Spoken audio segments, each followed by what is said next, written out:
Welcome aboard Free Dive with Seapoint Digital, your go-to podcast for deep dives into the world of digital marketing.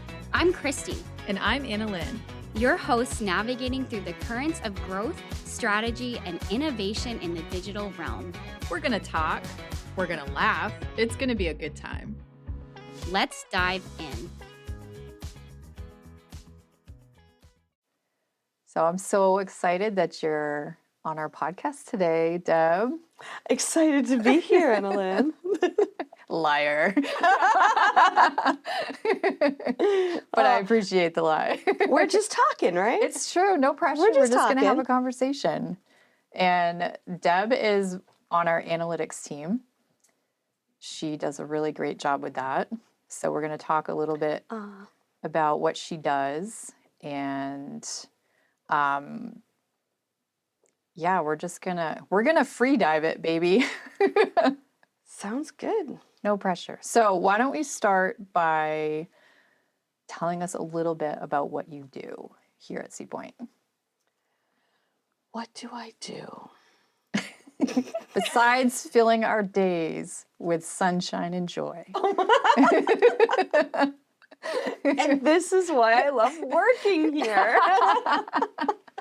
It's a total love fest, it is. It's so good for the ego.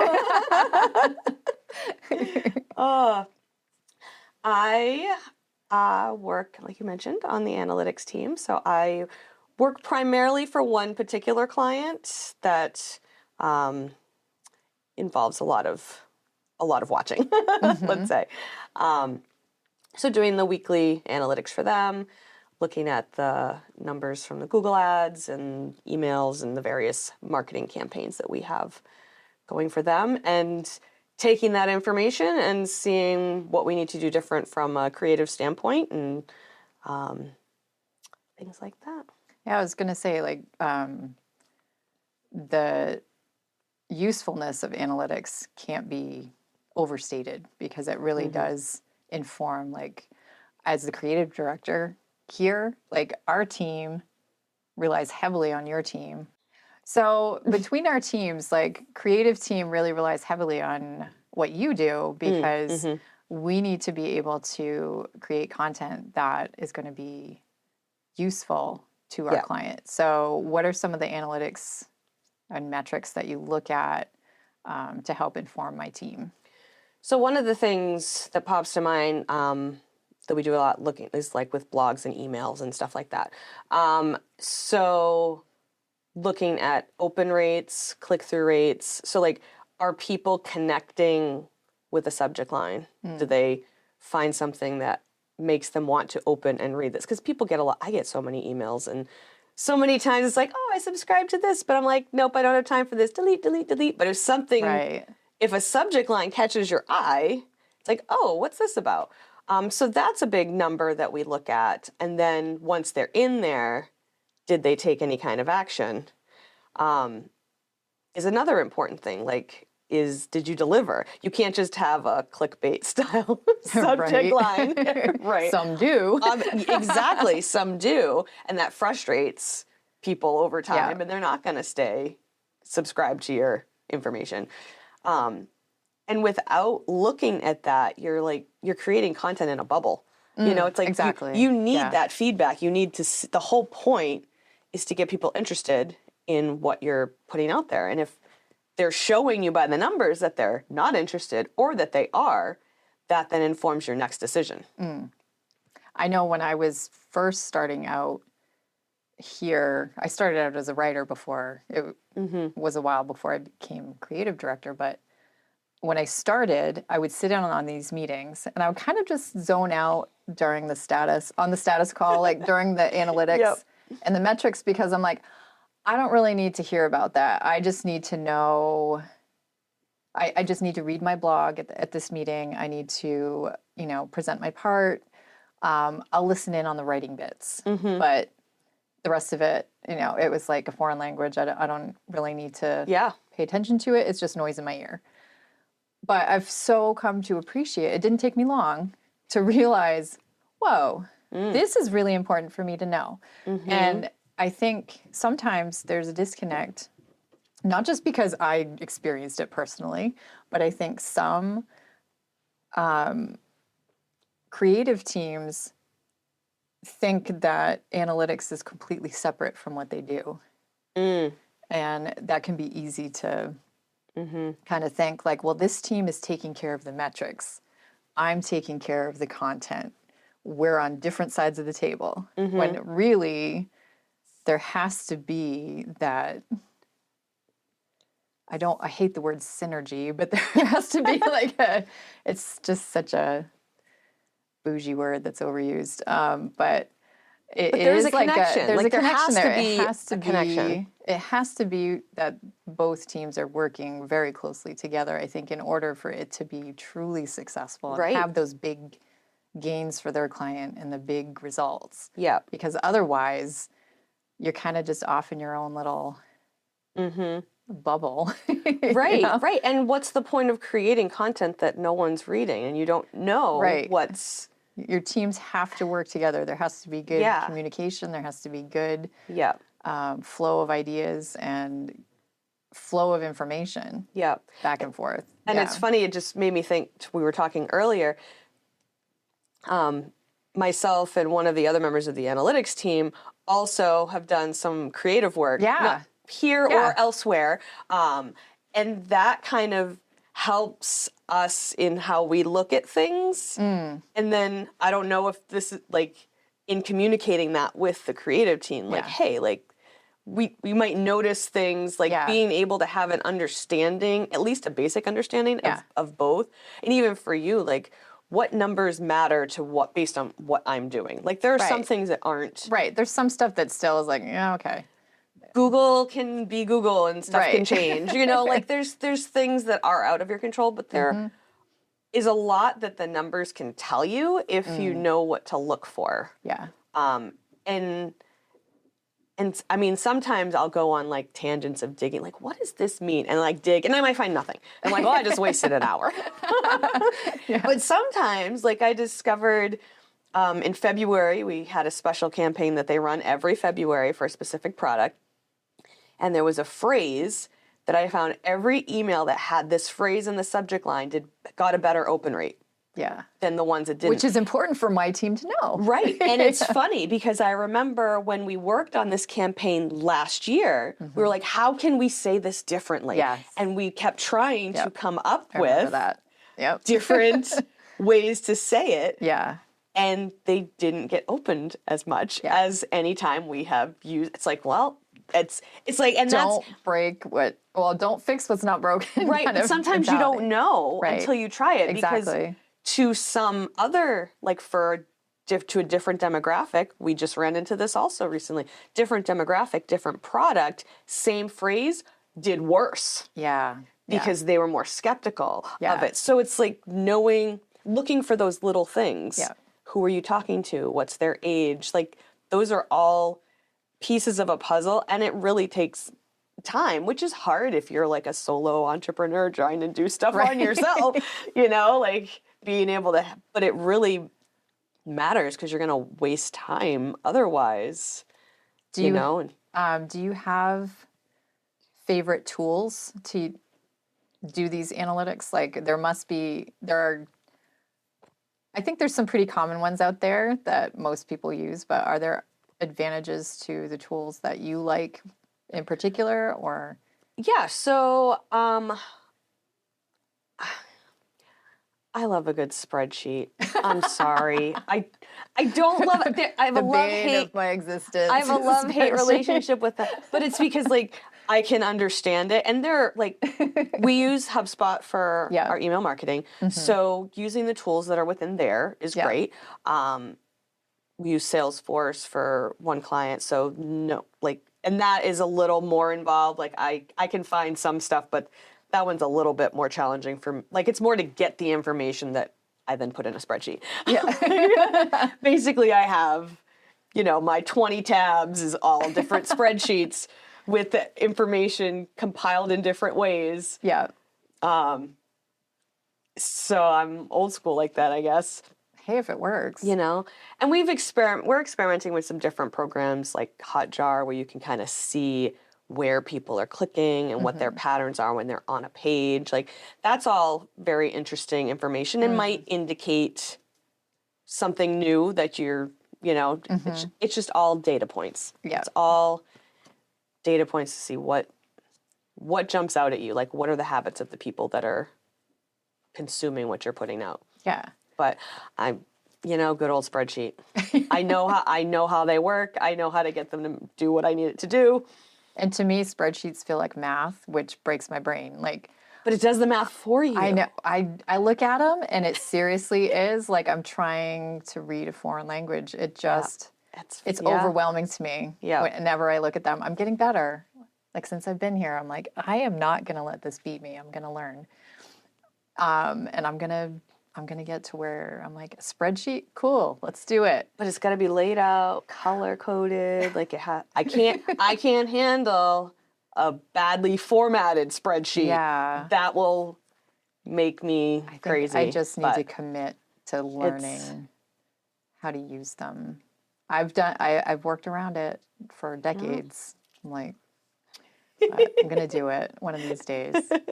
One of the things I love about how closely our teams work together is like it's so important, I think, for the consideration of the client in general and what you provide. Not only what you provide for content, but we were talking today.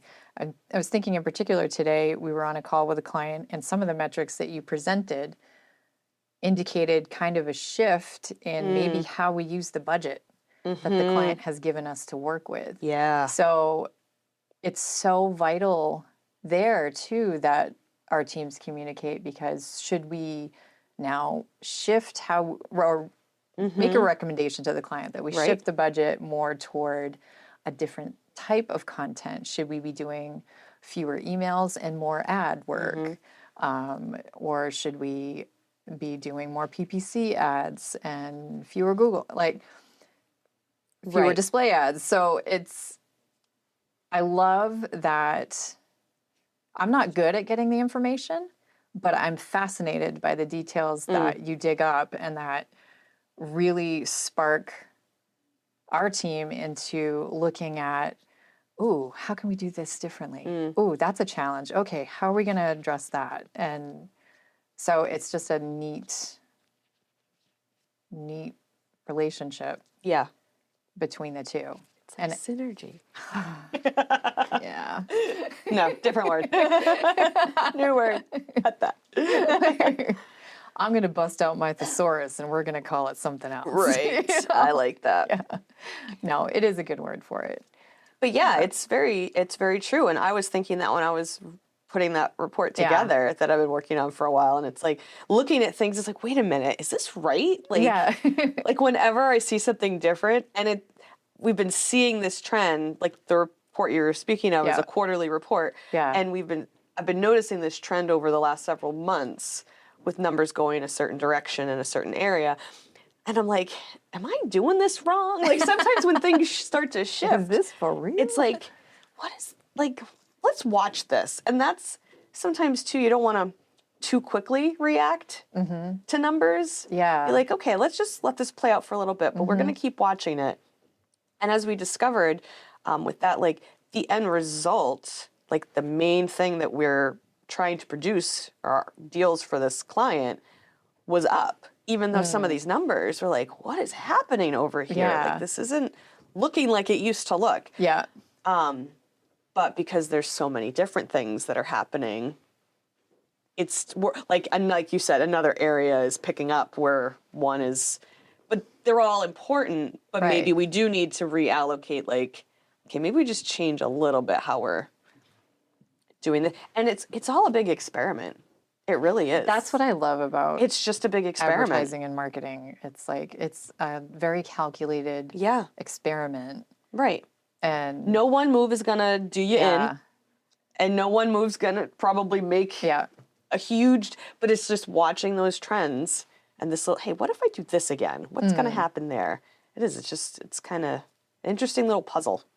Now, watching you work, because your desk is right next to mine, and just hearing your process, how like you were mentioning before, how you would latch on to a particular detail and then like just go down the rabbit hole on that. Do you feel like you have like an innate skill set that enables you to be really good at this? Because I feel like you have to have a certain kind of personality or just perspective or energy or something, because analytics are definitely not my thing. You know, we're very different people. We are on opposite sides of the table. Yep. But so I feel like you must have some very particular skills to help you be really good at this. The ability to hyperfocus when you get that thing and just be like, okay, I need this answer. Yeah. I got to dive down the rabbit hole for a minute. But also knowing where to look, I think, is important. That's what sticks me up sometimes. Like I know I want to find a certain thing, but I'm like, I don't know where to start. I've always kind of had a mind for numbers. Like they make sense to me. So that definitely is helpful if you're trying to look at numbers and see what they mean. You have to be able to understand that. Yeah. Which is why I fail at it. But you are amazing at so many things. Thanks for making me feel better. You're a little word wizard.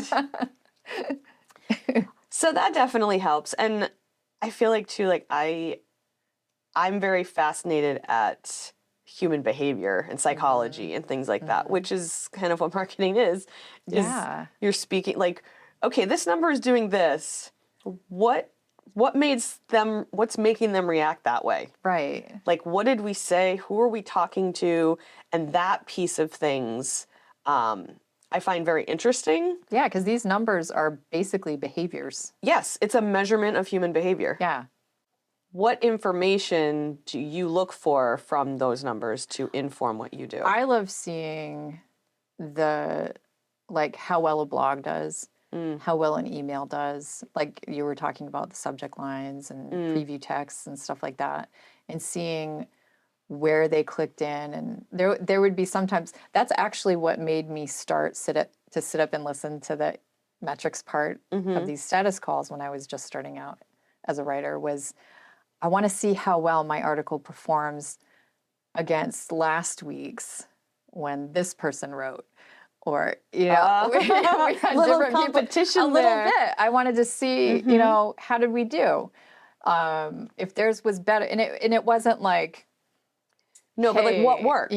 Right. I want to know, why did theirs perform better? And then I would do my own analysis. I do a little analytics too. I would look at, okay, so what did they include? Was it the style? Was it, because every writer here has a different style. Right. And so I would be like, is it their style? Did they connect more with the audience because of the tone, how they wrote? Was their wording was there more warmth? I mean, that ties into the tone. I'm just repeating myself. But the words they use, like, is it a certain... The words you use can either draw your audience in or kind of alienate them if you sound like you're too... Yep. You're using $10 words. Right, so right. I loved looking at those analytics and being like, wow, okay, why is this one so much better than that one? And using it to inform how I would write. So should I keep going the way I am? Like, have I really nailed that tone, or do I need to sharpen it up a little bit and change? And even just the perspective, like you were saying, how there were some phrases that really seemed to resonate with the audience that we were targeting. And so do we need to expound on that? Right. Or should we stay in this lane for a little while to really capitalize on that interest? Or so that part is fascinating to me too, because I'm a big fan of human behavior too, but just on the opposite end of it. Right. But I love seeing the numbers now. Like now I'm so invested in them. I mean, I should be, because it's really my job encompasses seeing everything as a whole Right. that we do here. But before I was in this role, like that was what really started my fascination with what you do, and seeing that connection and being like, oh, this is great. Yeah. Because so much of it is like so directly related to like like you said, like the style, the tone, things like that. One of the things I've noticed a lot in like the emails, we have multiple places where people can click in an email, and it's not always the big learn more call to action Right. button that gets the most clicks. Yeah. A lot of times it's the little piece within the text that's highlighted with a link, but it like speaks directly to a pain point, or it speaks directly to a person in a certain way. And it's been interesting to kind of see what tone, what statements are making people click. Yeah, I love it. And where in the article is it? Like, Yeah. is it at the beginning? They just clicked right away to move on? Right. Or did they read through and like, How much oh, information does someone need before they're going to click? yeah, like that stuff can be very, I mean, you can look at the same piece of content so many different ways as from a numbers perspective, and like pick it apart so intensely if you want to.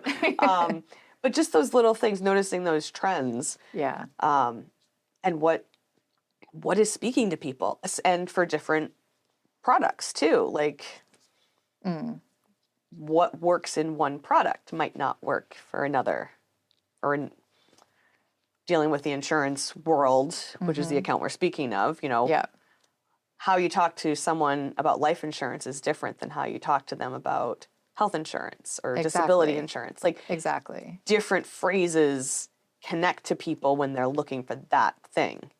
And I think the analytics helps the creative team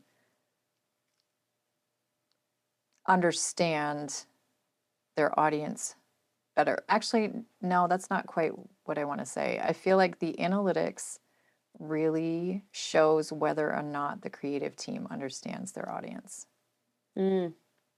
Because I think sometimes that can get lost when an agency or a client is so focused on the ROI and they just want fast returns from a campaign. They sometimes don't focus on the audience. They focus on what's the marketing that's going to get us the fastest return. Yeah, money's important, but seeing the analytics really clues you in on whether or not you're getting what your audience needs, What they want. what they feel, what they want. And if you're going to just throw something at them that's totally tone deaf and hope that it's going to make you money, you're probably going to be disappointed. Yeah. Because I think part of that on the creative side of things, like I love being able to have that information in numbers, like seeing how close did we get on this? How far off are we? How can we do better? Yeah. How can we speak to them better? How do we get them to understand that we get it? Right. And we can't do that unless we know what our metrics are, Right. unless we know what our analytics are. Yeah. When you're looking at the numbers on a regular basis, it kind of gives you the freedom too to try something, but not worry like that one bad piece or whatever. One piece that doesn't... One experiment. One experiment isn't going to wreck things. Right. It could give you valuable information one way or the other. Almost always does. Yeah. And it actually, 100%. sometimes you get more valuable information when things don't work, because then you know for a fact, okay, this is not how I speak to that group about this thing.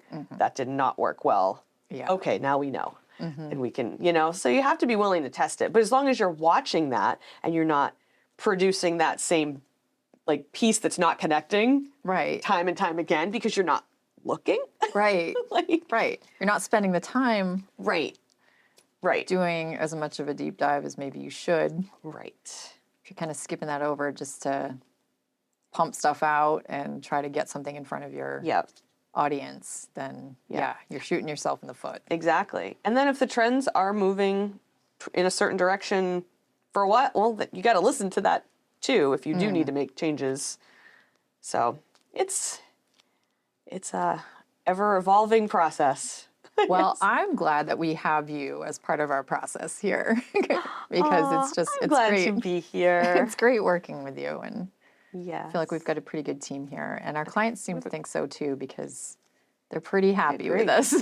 I agree. Like, I look forward to our monthly team calls that we have in different departments because everybody here works so well together, and that's so important. Yeah. That everyone, you have to have respect between the different departments.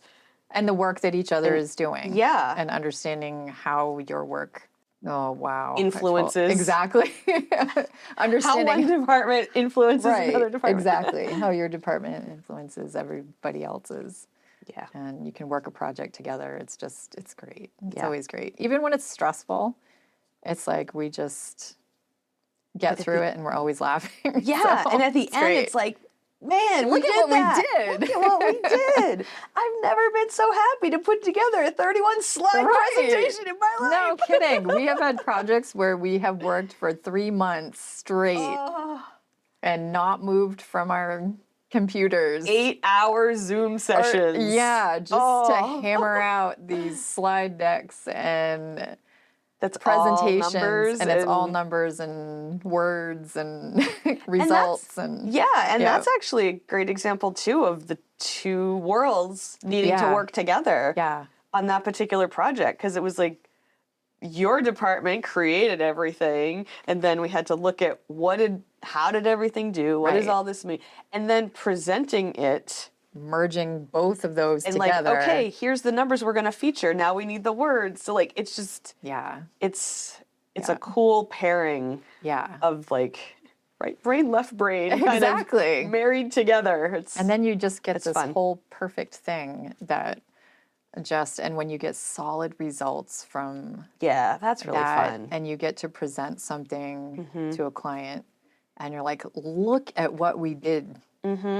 Look at what happened, for you this year or this month or this quarter. It's the coolest feeling. And it's like, this is why we do what we do. Yeah, it's fun. Well, thank you for coming and talking with us today. It's always a pleasure. Will you do it again? Yeah. See, it wasn't so bad. It's not bad. It's not bad. It's not bad. And I always love talking thanks to for you. putting up with me as the interviewer, because Christy is 1,000 million times better at doing this. So she's pretty good, but we're pretty good. I'm got the a lot B-side. of but we've got a history of talking. It's true. That's true. Well before we're here. Probably maxing out her space on our camera while we talk. We easily could. Yes. But you were great. So thank you so much. Till next time. Yay. It's the end. No, it's not. There's more. There's always more. Don't be sad. You can catch our full video interviews on our YouTube channel. Come find us. And don't forget to subscribe, like, and share with your friends so that we're not sad. And follow us on TikTok. And Instagram. It'll make your day happier, promise. And we'll know if you do. Until next time.